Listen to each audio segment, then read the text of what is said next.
Hello everyone, welcome to your channel PYQs stopper. तो देखिए, आज हम लोग मेंटल एबिलिटी का सेट 4 करेंगे। इसकी PDF आपको टेलीग्राम चैनल पे मिल जाएगी। अगर आपने नहीं किया है अभी तक, खुद से इसको कीजिएगा, फिर ये वीडियो देखिएगा, है ना, तभी आपको ज़्यादा जो है बेनिफिट मिलेगा। तो चलिए बिना किसी देरी के स्टार्ट करते हैं आज का सेशन। देखिए, पहला क्वेश्चन यहाँ पे लिखा निम्नलिखित प्रत्येक विकल्पों में शब्दों के जोड़े हैं। प्रश्न में दिए गए जोड़े से मेल खाता हुआ जोड़े का चयन कीजिए। देखिए, डॉक्टर, डॉक्टर के साथ नर्स, डॉक्टर है और डॉक्टर के साथ कौन है? नर्स है। तो नर्स क्या करती है? डॉक्टर की हेल्प करती है। देखिए, जज, लॉयर, जज और वकील। तो देखिए, जज का काम अलग होता है और वकील का काम अलग होता है। मालिक, कर्मचारी। देखिए, मालिक के साथ कौन होगा? कर्मचारी होगा, है ना। तो जो डॉक्टर के साथ नर्स था, वो मालिक के साथ कर्मचारी, ये मेल खा रहा है। यही हमारा आंसर हो जाएगा। फिर देखिए, रसोइया और बैरा। बैरा क्या है? वेटर।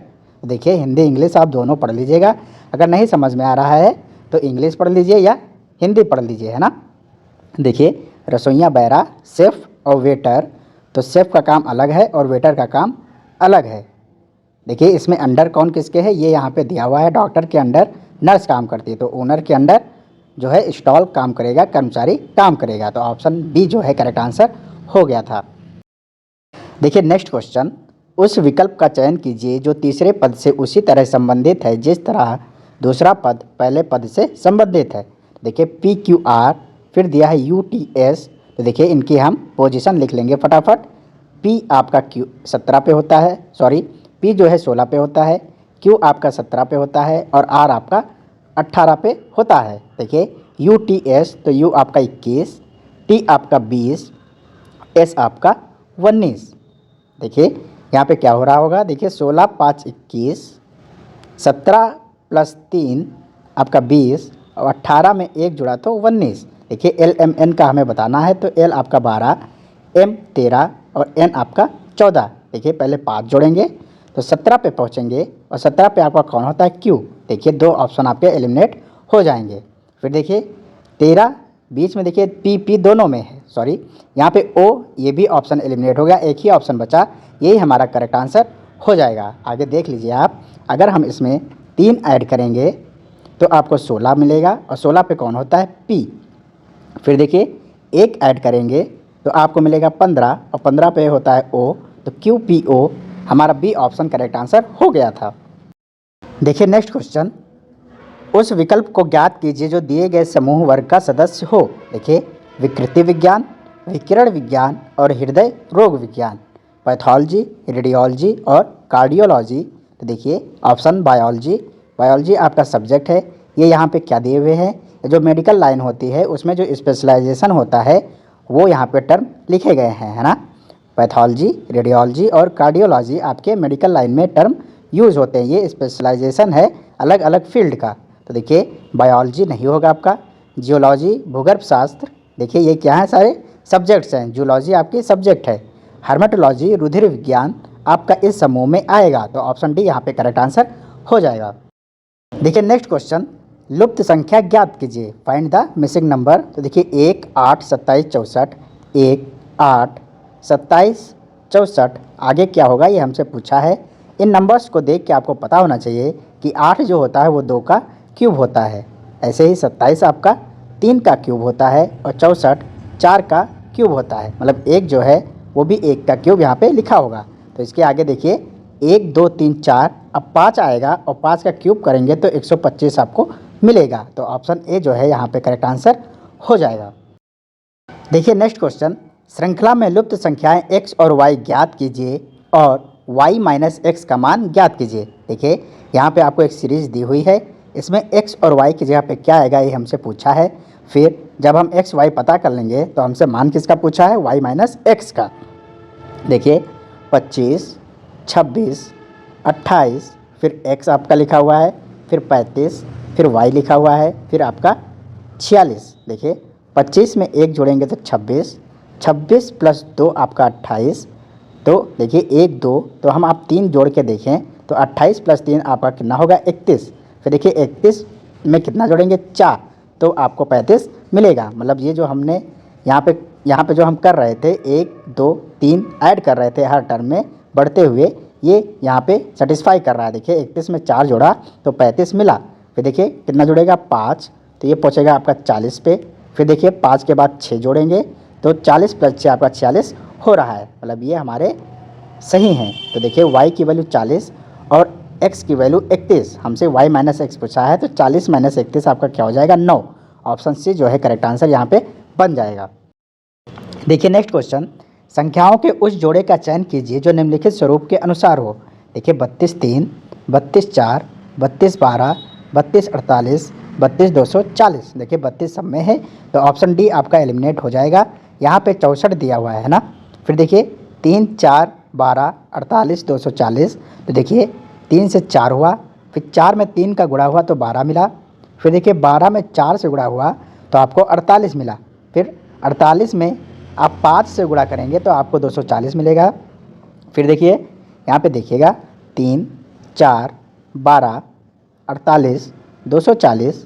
फिर आपको पता करना है, देखिए यहाँ पे 4 3 12 हो रहा है, फिर 12 4 48 हो रहा है, फिर 48 गुणे 5 आपका 240 हो रहा है। तो आगे 6 से गुणा होके ये 1440 हो जाएगा। तो ऑप्शन बी जो है यहाँ पे करेक्ट आंसर बनेगा। आई होप ये समझ में आया होगा। देखिए आगे आपको मैच कराने की ज़रूरत नहीं पड़ेगी। यहाँ पे आप देखिए 4 3 12, 12 4 48, 48 गुणे 5 240, तो 6 से गुणा करेंगे तो 1440 मिलेगा। देखिए नेक्स्ट क्वेश्चन, दिए गए विकल्पों में से कौन सी श्रृंखला तर्क निम्न श्रृंखला के तर्क के समान है। तो यहाँ पे आपको एक सीरीज दी हुई है।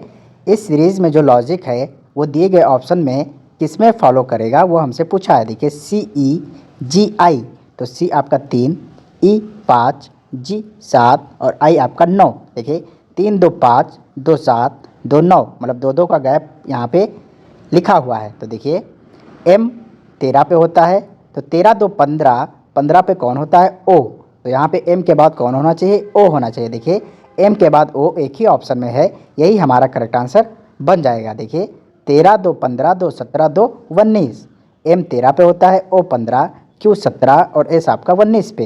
देखिए 13 15 17 और 19, मतलब 2 2 का गैप यहाँ पे लिखा हुआ है, ऐसे ही यहाँ पे लिखा हुआ था, तो सेम लॉजिक यहाँ पे फॉलो कर रहा है। ऑप्शन सी जो है आपका करेक्ट आंसर बनेगा। देखिए नेक्स्ट क्वेश्चन, इस श्रृंखला में लुप्त मान भरें। तो देखिए आपको श्रृंखला दी हुई है, यहाँ पे नंबर पहले देखिए 2 4 8, तो 2 दूनी 4, 4 का दुगना 8, तो 8 का दुगना हो जाएगा कौन 16। देखिए 16 हर एक ऑप्शन में दिया हुआ है। फिर इसकी पोजीशन हम इग्नोर करेंगे अभी के लिए। देखिए सब में जो 16 की पोजीशन है वो दूसरे पे है, तो इनकी पोजीशन हमें नहीं देखना है। फिर देखिए अगर हम पीछे से पढ़ें ABCDEF GHI, तो अगले में क्या हो जाएगा GHI JKL। तो देखिए JKL किस में है, तो ये आपका ऑप्शन बी में है, यही करेक्ट आंसर आपका बनेगा। कोई दिक्कत इसमें नहीं होगी, है ना। देखिए नेक्स्ट क्वेश्चन, विकल्पों में से कौन सा युग्म निम्नलिखित श्रृंखला को पूरा करेगा। देखिए यहाँ पे लेटर्स दिए हुए हैं, तो देखिए लेटर्स से आपको अगर नहीं समझ में आ रहा तो हम क्या लिखते हैं इनकी पोजीशन। देखिए A 1 पे होता है, फिर आपको ब्लैंक दिया हुआ है, फिर आपको I दिया हुआ है, I की पोजीशन जो होती है 9 होती है। फिर देखिए P की पोजीशन आपकी 16 होती है, फिर आपको एक ब्लैंक दिया हुआ है। देखिए 1 9 16 देख के आपको तुरंत पता चल जाना चाहिए कि जो 9 है वो 3 का स्क्वायर होता है और 16 जो होता है वो 4 का स्क्वायर होता है ना। फिर देखिए 1 का स्क्वायर हो जाएगा, तो 1 3 4, मतलब 1 के बाद यहाँ 2 मिस है, तो यहाँ पे 2 जो मिसिंग है उसका स्क्वायर कितना होगा 4, और 4 पे कौन होता है आपका D होता है। फिर देखिए 1 2 3 4, फिर आएगा आपका 5, 5 का स्क्वायर 25, और 25 पे आपका कौन होता है Y। देखिए DY यहाँ पे मिसिंग थे, ऑप्शन ए जो है वो करेक्ट आंसर बन जाएगा। देखिए नेक्स्ट क्वेश्चन, X ने 15 किलोमीटर उत्तर में और फिर अपने बाएं ओर 20 किलोमीटर साइकिल चलाई। तो X जो है वो उत्तर में जा रहा है और 15 किलोमीटर साइकिल चलाएगा। तो हमने मान लिया कि X ने यहाँ से स्टार्ट किया था, ये उत्तर की ओर गया और 15 किलोमीटर की साइकिल चलाई, फिर अपने बाएं ओर 20 किलोमीटर साइकिल चलाई। फिर यहाँ से देखिए 15 किलोमीटर के बाद वो अपने बाएं मुड़ेगा। देखिए इसका अगर आपकी डायरेक्शन इस तरफ है, आप अगर इस तरफ फेस किए हुए हैं तो आपका जो राइट होगा वो इधर होगा और लेफ़्ट इधर होगा। तो देखिए बायां कौन होगा, ये वाला। तो बायां मुड़े, बायां ये मुड़ेगा और 20 किलोमीटर की साइकिल चलाएगा। फिर देखिए तो उसे अपने मूल स्थान तक पहुंचने के लिए कम से कम और कितने किलोमीटर साइकिल चलाने की ज़रूरत है। तो देखिए ये सीधी यहाँ से इसके मूल स्थान तक जहाँ से इसने स्टार्ट किया था वहाँ की हमें डायरेक्ट डिस्टेंस पूछी है, तो ये आपको पता करना है। देखिए ये आपका राइट एंगल ट्रायंगल बनेगा और ये आपका 25 हो जाएगा। देखिए एक ही ट्रिपलेट मैंने आपको बताया है, जो वो क्या है 3 4 5। तो देखिए यहाँ पे अगर आप 5 से गुणा करेंगे, अगर इसमें आप 5 से गुणा करेंगे तो ये 5 से 15, 5 चौक 20 और ये 50 25। तो देखिए 15 आपको दिया हुआ था और 20 दिया हुआ था, तो जो हाइपोटेन्यूज है, जो कर्ण है, वो कितना होना चाहिए 25। तो यहाँ पे 25 हमारा आंसर है। ऑप्शन डी इसका करेक्ट आंसर बन जाएगा। देखिए नेक्स्ट क्वेश्चन, दो कारें एक उभयनिष्ठ बिंदु से शुरू होती हैं। पहली कार उत्तर की ओर 10 किलोमीटर की यात्रा करती है, बाईं ओर मुड़ती है और आगे 8 किलोमीटर की यात्रा करती है। तो देखिए ये हम एक कॉमन पॉइंट मान लेंगे। यहाँ से जो पहली कार है उत्तर की ओर 10 किलोमीटर चल रही है।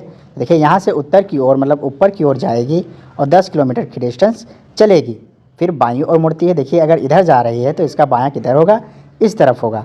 और ये कितना चल रही है 8 किलोमीटर। देखिए इस डायरेक्शन में 8 किलोमीटर चलेगी और यहाँ पे पहुँच जाएगी।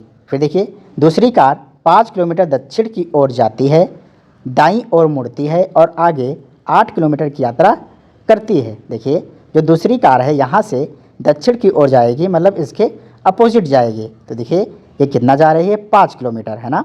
फिर देखिए अगर आप इस डायरेक्शन में देख रहे हैं तो आपका जो बायां है, लेफ़्ट है, वो इधर होगा और जो राइट है, दायां है, वो इधर होगा। तो देखिए कहाँ मुड़ रही है, दाईं ओर मुड़ रही है और 8 किलोमीटर की यात्रा कर रही है। तो देखिए इसका दायां किधर होगा, इस तरफ।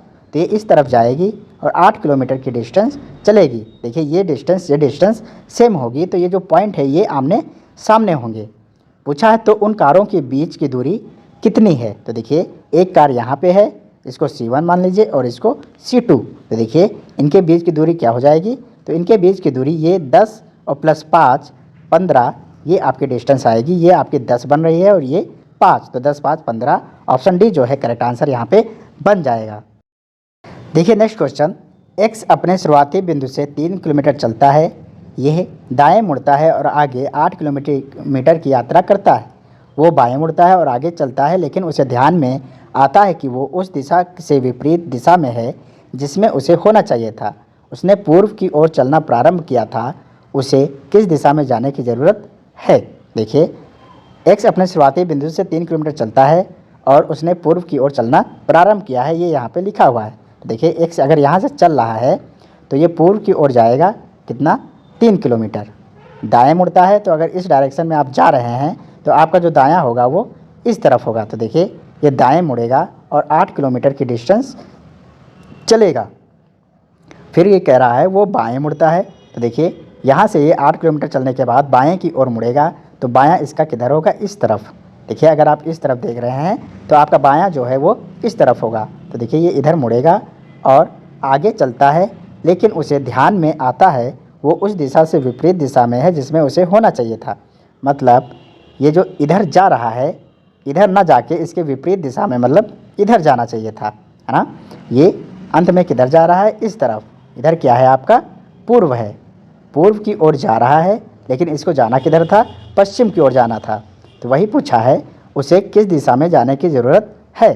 तो देखिए इसको पश्चिम में जाने की ज़रूरत है। यहाँ से अगर ये इस तरफ जा रहा है तो इसको पता चलता है कि ये अपोजिट डायरेक्शन में जा रहा है, मतलब ये इसके उल्टा पश्चिम की ओर जाना स्टार्ट करेगा। तो यहाँ पे ऑप्शन सी करेक्ट आंसर बन जाएगा। आई होप कोई दिक्कत इसमें नहीं होगी। देखिए नेक्स्ट क्वेश्चन, एक्स 5 किलोमीटर उत्तर की यात्रा करता है। तो देखिए एक्स अगर यहाँ से चलना स्टार्ट कर रहा है तो ये उत्तर की ओर जाएगा, कितना 5 किलोमीटर। तो ये हमने बना लिया।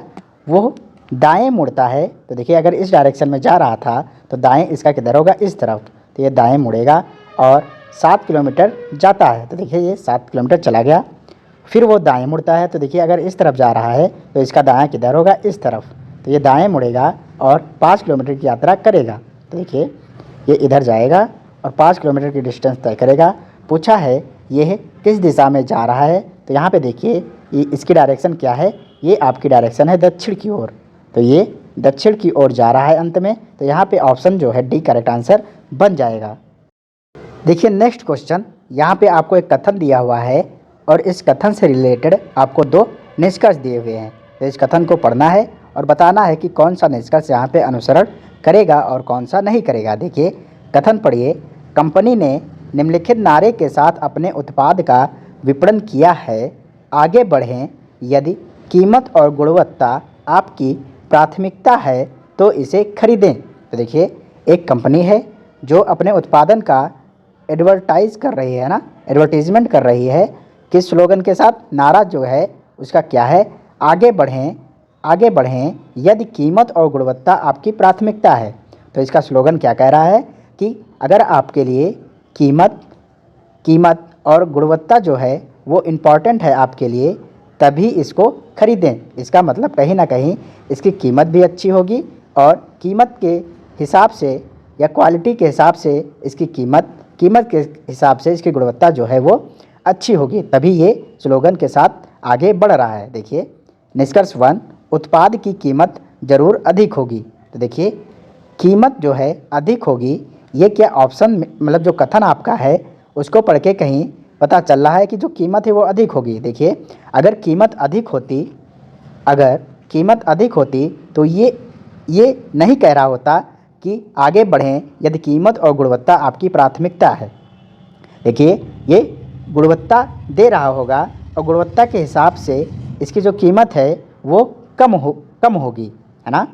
तभी ये कह रहा है कि अगर आपके लिए कीमत भी मैटर करती है और गुणवत्ता भी मैटर करती है, तभी आप इस प्रोडक्ट को खरीदें। तो यहाँ पे जो उत्पाद की कीमत है इसके बारे में ज़्यादा क्लैरिटी कथन में नहीं है, तो ये हमारा निष्कर्ष अनुसरण नहीं करेगा। फिर देखिए उत्पाद की गुणवत्ता ज़रूर अच्छी होगी, मतलब ये कह रहा है निष्कर्ष कि गुणवत्ता जो है उत्पाद की वो ज़रूर अच्छी होगी, तभी ये स्लोगन कह रहा है कि आगे बढ़ें, यदि कीमत और गुणवत्ता आपकी प्राथमिकता है तो इसे खरीदें। देखिए गुणवत्ता के बारे में कहा है, अगर इसका जो उत्पाद है वो उसकी गुणवत्ता नहीं अच्छी होती तो ये यहाँ पे स्लोगन नहीं दे पाता, मतलब ये आपका अनुसरण करेगा। तो यहाँ पे केवल निष्कर्ष 2 अनुसरण करता है, बी ऑप्शन जो है वो करेक्ट आंसर बन जाएगा। आई होप आपको चीज़ें क्लियर होंगी। अगर कोई भी प्रॉब्लम हो रही तो आप ज़रूर कमेंट करके मेंशन करें, है ना। देखिए ऐसे क्वेश्चन जितना आप प्रैक्टिस करेंगे उतनी आपकी क्लैरिटी बढ़ेगी। देखिए नेक्स्ट क्वेश्चन, यहाँ पे आपको एक कथन दिया हुआ है और इस कथन से रिलेटेड 2 तर्क दिए हुए हैं। देखिए तर्क वाले क्वेश्चन में मैंने आपको बता रखा है कि यहाँ पे अज्यूम कीजिए 4-5 लोग बैठे हैं, उनमें से एक ने कहा, देखिए कथन पढ़िए, क्या भारत जैसे विकासशील देश में करों को समाप्त किया जाना चाहिए। तो उनमें से एक ने क्वेश्चन पूछा, जो हमारा भारत देश है वो क्या है, विकासशील है, अभी प्रगति कर रहा है, विकसित नहीं हुआ है, तो ऐसे देश में कर जो हमसे लिया जाता है, गवर्नमेंट जो सरकारें लेती हैं उसको समाप्त किया जाना चाहिए, इसने ये क्वेश्चन पूछा है। तो उनमें से एक ने बोला, देखिए तर्क 1, नहीं, इसने बोला कि करों को समाप्त नहीं करना चाहिए। क्यों नहीं करना चाहिए, ये आगे कह रहा है, देश का विकास करने हेतु सरकार के लिए कर आय के अच्छे स्रोत हैं। तो देखिए ये कह रहा है कि जो कर हैं उनको समाप्त नहीं किया जाना चाहिए, क्योंकि जो सरकार होती है हमारे देश की वो विकास करने के लिए उसको कर क्या है, उसका एक आय का स्रोत है। सरकार का कर जो है उसके पास आता है वो आय का एक अच्छा स्रोत है जो विकास करने के लिए सरकार की मदद करता है। तो देखिए इसका जो तर्क है वो एकदम ठीक है, जो तर्क है वो मजबूत है, प्रबल है ना।